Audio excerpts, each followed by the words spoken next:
ವಿಶೇಷವಾಗಿ ನಮ್ಮ ಭಾಗದ ಎಲ್ಲ ವಿದ್ಯಾರ್ಥಿಗಳು, ನಮ್ಮ ಈ ಭಾಗದ ಎಲ್ಲ ಶಾಲೆಗಳು, ಎಷ್ಟಿದೋ ನಮ್ಮ ಶಾಲೆಗಳು, ತಿರುಮಲಾಪುರದಿಂದ ಹಿಡಿದು ಸಾಯಿನಗರ ಅಷ್ಟು ಶಾಲೆಗಳಿಗೆ ಪ್ರತಿ ವರ್ಷವೂ ನಾವು ನೋಟ್ಬುಕ್ ಕೊಡ್ತಾ ಇದ್ವಿ. ಹೋದ ವರ್ಷ ಯಾರ್ಯಾರಿದ್ರು ನೀವು? ಹೋದ ವರ್ಷ ನಿಮಗೆಲ್ಲ ಬುಕ್ಸ್ ಬಂದವ? 1ನೇ ಕ್ಲಾಸ್ ಬಿಟ್ಟು ಎಲ್ಲರೂ ಬಂದವಲ್ಲ, ನೋಟ್ಬುಕ್ಸ್ ಎಲ್ಲ ಬಂದವಲ್ಲ? ಇದು ಯಾವ ಉದ್ದೇಶದಿಂದ ಕೊಡ್ತಾ ಇದ್ವಿ?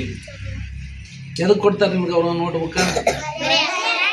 ಚೆನ್ನಾಗಿ ಓದಲಿ, ಚೆನ್ನಾಗಿ ಬರೀಲಿ, ಒಳ್ಳೆ ವಿದ್ಯಾವಂತರಾಗಿ ನೀವು ಮುಂದೆ ಈ ಥರ ಮಾಡುವಂಥರಾಗಬೇಕಂತ. ಹೌದಾ?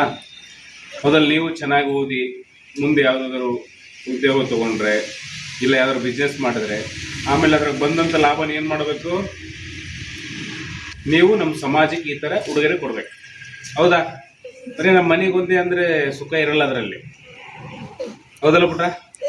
ಈಗ ನೀವೆಲ್ಲರೂ ಇದ್ದೀರಿ, ಈಗ ಫ್ರೆಂಡ್ಸ್ ಎಲ್ಲ ಏನಾದರೂ ಒಂದು ತಂದಾಗ ಎಲ್ಲ ಹಂಚ್ಕೊಂಡು ನೋಡ್ಬೇಕು. ಕರೆಕ್ಟಾ?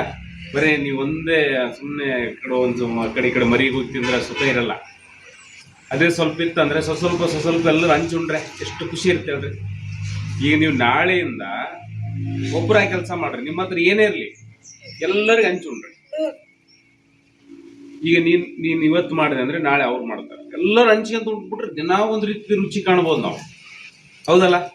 ಈಗ ನೋಡ್ರ, ಅದೇ ಕೆಲಸ ನಾನು ಮಾಡಕತ್ತೀನಿ. ಈಗ ನಾನೇನಪ್ಪ ಸಮಾಜದಿಂದನೇ ನಾನು ಬಂದಿರೋದೇನಪ್ಪ, ನಿಮ್ಮಂಗೆ ವಿದ್ಯಾರ್ಥಿಯಾಗಿ ಶಾಲೆ ಕಲಿತು ನೀವು ಬಿಸ್ನೆಸ್ ಮಾಡಿ ಅದ್ರ ಏನೋ 4 ರೂಪಾಯಿ ಬರೋ ದುಡ್ಡನ್ನ ಏನು ಮಾಡ್ತೀನಿ, ನನಗೆ 4 ರೂಪಾಯಿ ಬಂತಂದ್ರೆ 2 ರೂಪಾಯಿ ಮನೆಗೆ ಹೋಗ್ಲಿ, ಇಲ್ಲ 3 ರೂಪಾಯಿ ಮನೆಗೆ ಹೋಗ್ಲಿ, ಅದರ 1 ರೂಪಾಯಿ ನನ್ನ ಸಮಾಜಕ್ಕಪ್ಪ.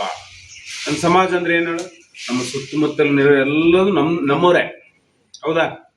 ಬರೀ ನಮ್ಮ ಮನೆ ಒಂದೇ ನಮ್ಮವರೇನು?